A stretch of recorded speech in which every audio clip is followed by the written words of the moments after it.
Selain mengirimkan kapal kerajaan, Inggris juga disebut akan mengerahkan tentaranya ke Gaza. Tujuannya adalah untuk membantu Amerika Serikat menyalurkan bantuan kemanusiaan lewat jalur laut. Laporan tersebut dimuat dalam surat kabar Sky News pada Sabtu 27 April 2024 mengutip sumber-sumber pemerintah.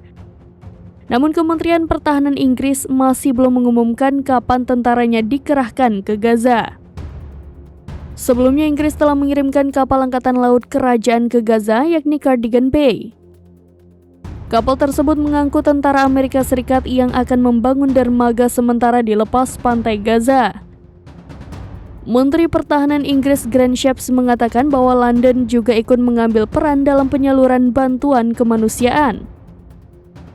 Hal ini penting demi membantu jutaan warga yang menjadi korban perang Israel-Hamas. Adapun kapal yang mengangkut bantuan kemanusiaan nantinya akan dicek terlebih dahulu di Siprus. Kemudian rute dilanjutkan ke lepas pantai Gaza atau bisa juga melalui pelabuhan Ashdod yang menurut Israel akan dibuka untuk kapal bantuan.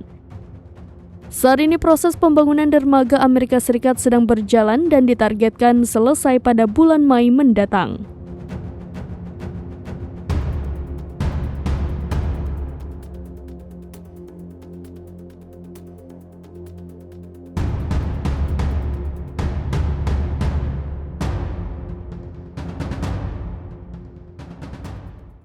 Download Tribun X sekarang, menghadirkan lokal menjadi Indonesia.